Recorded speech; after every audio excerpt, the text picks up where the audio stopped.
So this one will be a little bit more challenging, but right, same instructions. We're going to determine where this function is concave up, where it's concave down, and any inflection points where it changes concavity. Okay, f of x equals the natural log of x squared minus 4x plus 5. And we can already see, oh man, a natural log, okay. This is going to definitely increase the difficulty versus just a polynomial. Well, if we're testing for concavity, of course, we need the second derivative. So let's take the first derivative. And for that, we're going to need chain rule, right? The outside is the natural log. The inside is that x squared minus 4x plus 5. So here's our first derivative. Right, f prime x equals 1 over, for the natural log derivative, x squared minus 4x plus 5. And then we multiply by the derivative of our polynomial, 2x minus 4. Be sure that you've got parentheses around that. I highly recommend rewriting it this way. Go ahead and multiply that 2x minus 4 up to the top by the 1 to set yourself up nicely for taking a second derivative. So now starting from here, if we want to take another derivative, well, what rule do we need? Of course, I don't know. Who knows what we need or not? I would guess if we were in class, probably several people would say, we need quotient rule to take another derivative, and that would be right. So here's our quotient rule, the unsimplified version. The second derivative, low d high minus high d low, all over that low squared. I'll give you a moment to copy that or maybe perform it on your own.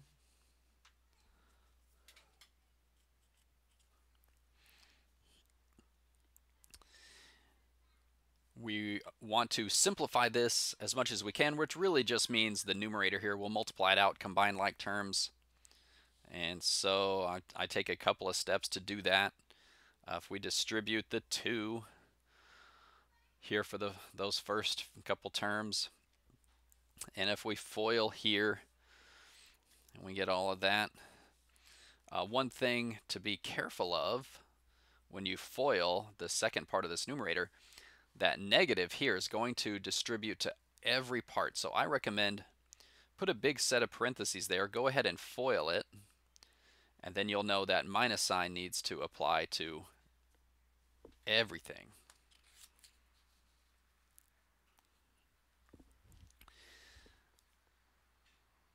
So then when you've completely cleaned it up, combined all your like terms in the numerator,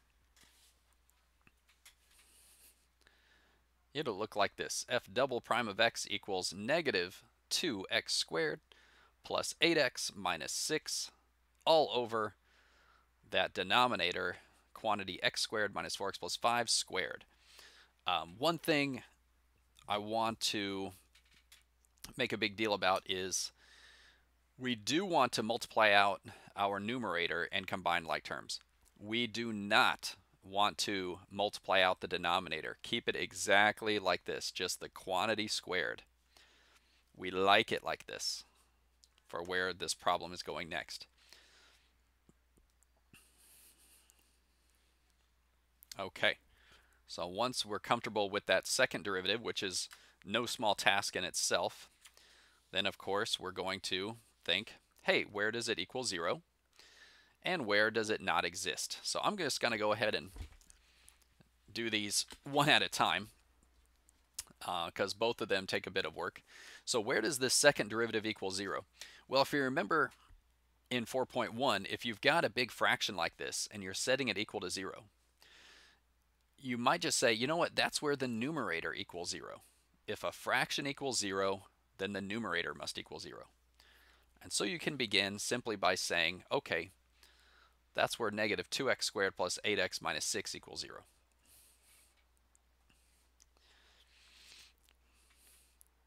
So, right? So if the numerator is 0, then obviously the whole thing is 0. Then we'll go about solving that however we can. I think this one we can begin by factoring out a -2. And then looking at the rest, that actually factors nicely. And I'll just show you the rest of this page. That polynomial will become x minus 1 times x minus 3. And so then if we set each of our factors equal to 0, we'll come to those two solutions, x equals 1 and x equals 3.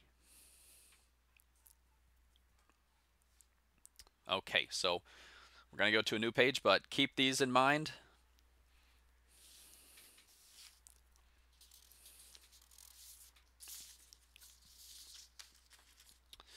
We also need to know if there are any x values where that second derivative does not exist. Well, what we can do is take our denominator and set it equal to 0, right? If we ever divide by 0, then that would mean it does not exist. It's undefined. So it's kind of a nifty trick, right? If you got a big fraction where it equals 0 is where the numerator is 0, where it does not exist is where the denominator equals 0. And that's kind of a nice way to remember how to solve both styles. Okay, anyway, we've got our denominator equal to 0. Of course, we can take a square root of both sides. And then looking at this, it almost feels like we could factor that at first. I thought this would be factorable when I was solving this problem. But it turns out we cannot factor it.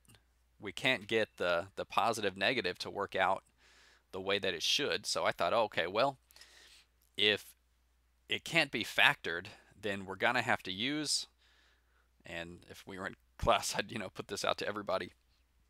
If we can't factor it, then the only way to solve is to use the quadratic formula.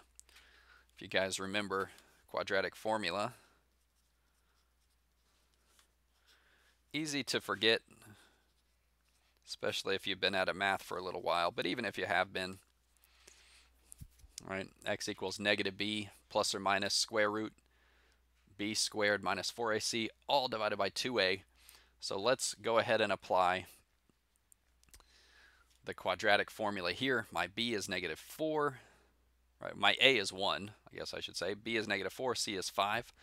So putting those all in for a, b, and c in my quadratic formula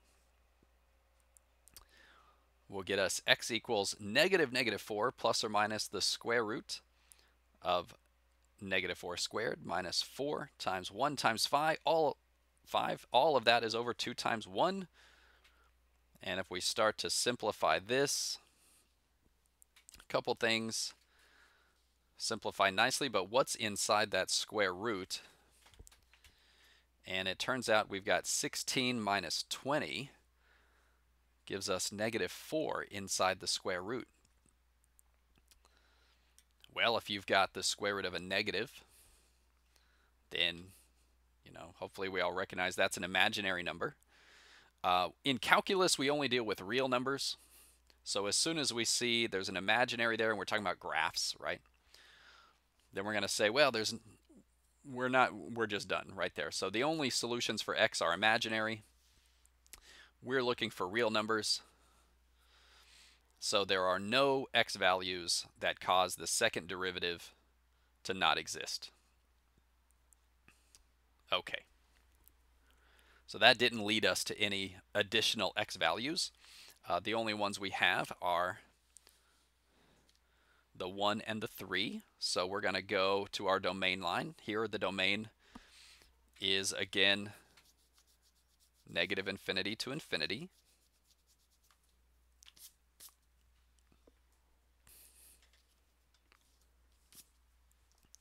So I'll mark the 1 and the 3. And at this point, okay, we all know what to do. We've done this several times. Of course, remember that it's the second derivative when you're talking about concavity. So I'll begin, okay, what's a good representative for that first interval? I think x equals 0 will be a great one. So I'm going to plug 0 into the second derivative. And that's no easy task. And that was a pretty big second derivative. Negative 2x squared plus 8x minus 6 all over quantity x squared minus 4x plus 5 squared. When you plug 0 into that, you get negative 0.24. Of course, we just care that it's negative, so I'm going to go back here and put a big minus sign. And then we'll move on. I'm just going to show you guys both of these. So I also plugged in x equals 2 for the middle, and you end up with positive 2.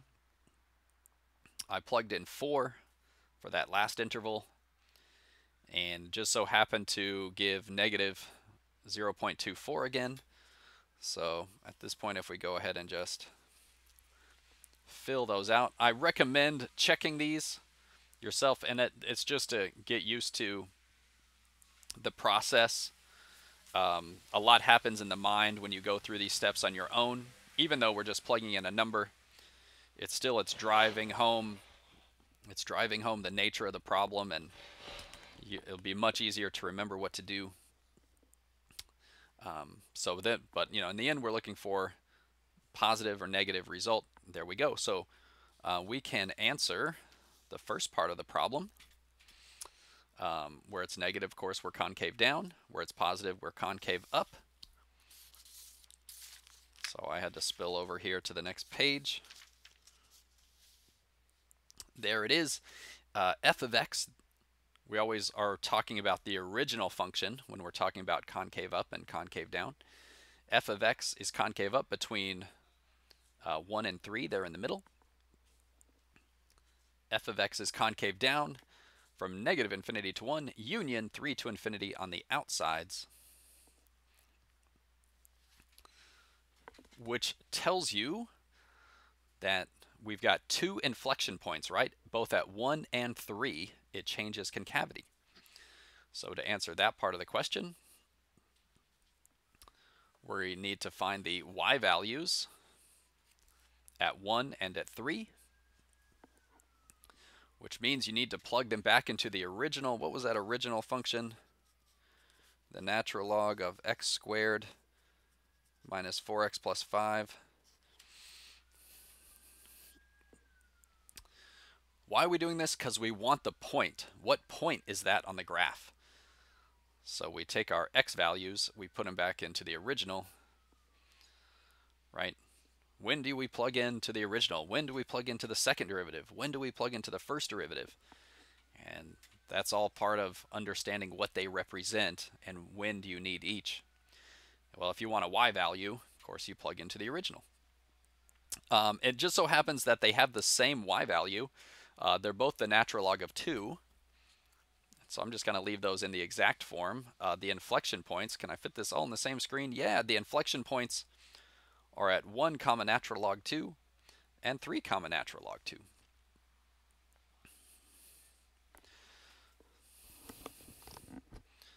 So yeah, I mean, of course, probably knew this was coming from the way the last section went. These are not short problems, and you definitely got to know these steps really well and when to plug things in where. And of course, if we were in class, like the real satisfaction is if we went back and graphed this original function and saw how all of this was true. If you do, it's pretty cool. It kind of has this sort of shape, this kind of nice curve to it. Actually, I believe this is off-center just a little bit. Kind of does this sort of thing. And right here and there, those are the inflection points. So that's at 1 and 3, there and there. So it's got this, oh, a bit off the screen. So it kind of comes down, it's concave down, and then it goes concave up just for a moment, and then switches back to concave down. And so it's kind of got this nice kind of symmetry thing. Okay, that is the end of this video. We're going to look at an application in the third part.